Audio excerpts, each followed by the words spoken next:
السلام عليكم ورحمة الله وبركاته، حياكم الله جميعا. اليوم بإذن الله حنتعرف وناخذ نبذة تأهيلية عن برنامج أوديسيس، إيش فكرة البرنامج وإيش محتوياته وكيف نقدر نستخدمه. بداية برنامج أوديسيس 360 من الاسم بيعطينا تصور إنه هو برنامج متكامل، وناخذ نظرة كاملة على القطعة المراد تنفيذها من التصميم إلى التنفيذ النهائي في عالم افتراضي للإنتاج المصنعي. إذ نستنتج إنه برنامج أوديسيس يساعدك على إعداد الكوليكشن أو التصميم الخاص فيكي من التصميم للتنفيذ، وهو برنامج سهل ومرن التعامل معه ومع الأدوات الموجودة فيه، ويناسب الجميع، يناسب المبتدئين في التصميم الافتراضي. أهم حاجة يكون عندك الرغبة والمعرفة بأساسيات وعناصر التصميم، بحيث إنه من أهداف البرنامج إنه تعملي تصميم نهائي بأبسط وأسهل الأدوات. بداية حنبدأ بالفاشن ستوديو، أوديسيس فاشن ستوديو. الواجهة بإضافة الأفاتار، يمديك تعدلي على ملامح الأفاتار وتبدأي برسم تصاميم وخطوط الموديل.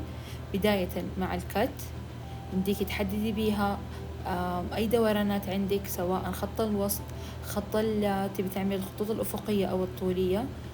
وهنا قسمنا عندنا القطعة لقسمين باستخدام الأداة pinch with rings. يمدينا نحدد الوسع اللي نبغاه ونعمل أي وسع نبغاه، سواء كان تنورة أو بنطلون في الشكل اللي إحنا نبغاه. لو حابين نعمل أي قصات طولية أو عرضية، نحدد الجهة اللي نبغاها هنا with symmetry. يمدينا نعمل القصة اللي حنعملها في الجهتين، نعدل اتجاهات القصات اللي نبغاها بكل سهولة. أداة السموث بتورينا كيف نلين الخطوط حقنا وتطلع مستقيمة.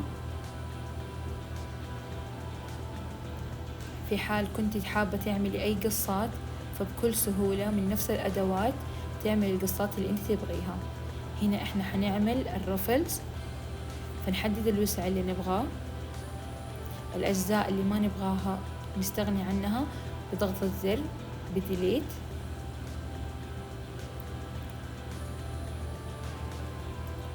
لو حابة تعدلي أي خط، يمديك تعدليه بكل سهولة.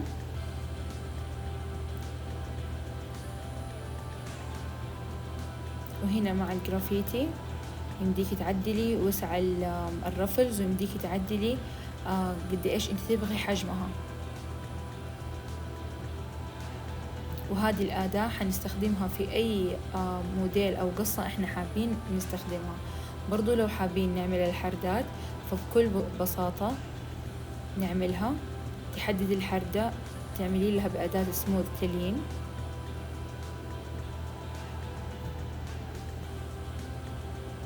برضو بأداة سموث يمديك تضبطي وتعدلي على التنورة، سواء في أي جزء عندك تبي تعملي له تلين، فبتستخدميها بأداة سموث. هنا استخدمنا الأداة pinch with rings لأنه إحنا حابين إنه التنورة تكون أضيق. نعدل عليها بأداة سموث.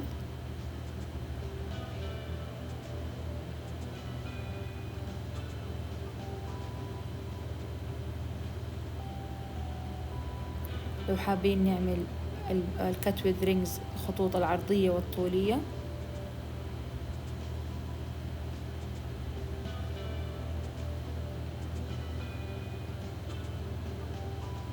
بنفس الأداة. لو أنت حابة تقصري التنورة، تضغطي على التنورة، نعمل لها الرفلز والتوسعة. ممكن تطوليها بضغطة الزر على الجرافيتي.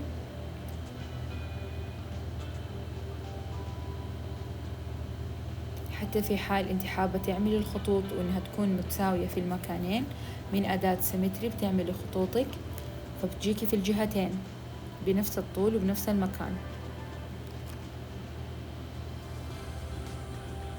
يمديك تتأكدي من الشكل الكامل بإنك تعملي سيلكت على الأجزاء اللي أنت عملتيها.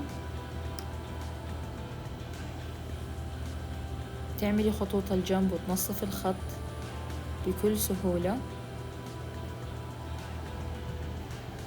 برنامج بسيط وسهلة أدواته.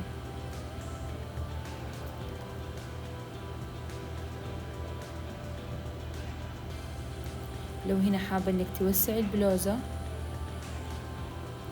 وتعملي لها مطاط، فبتحددي الخط اللي انت حابة انك تعملي عليه المطاط، وبضغطة زر من الأدوات حيتزم معاكي البلوزة. تعديل الخطوط بكل سهولة، مسحنا الخط وترجعي تعملي بنفس الخطوات وتعدلي خط الجنب، فصار عندنا البلوزة والتنورة. أما بالنسبة لإضافة الخامات،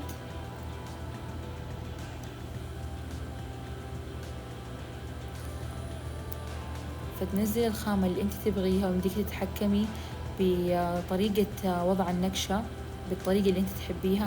حابة تعملي زوم ان او زوم اوت، فانت بالطريقة اللي تحبيها، سواء نقشة الورود او الكروهات او اي تصميم انت عندك بدك تعدلي على الموديل.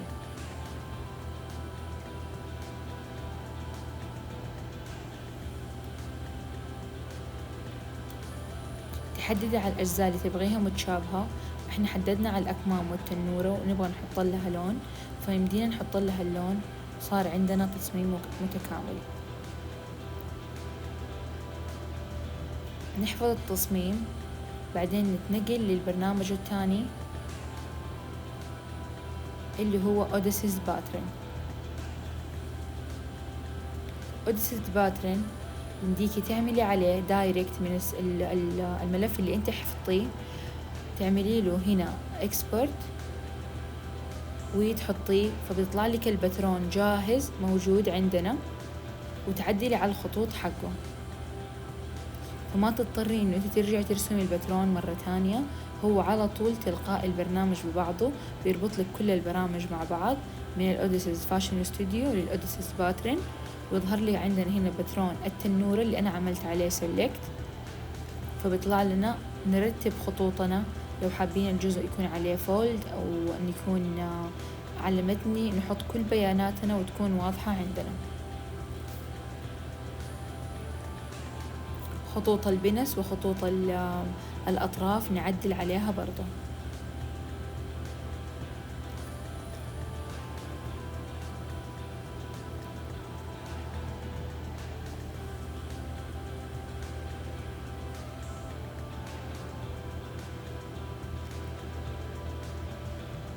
هنا في حال تحديد طول التنورة نحددها بالطول المرغوب.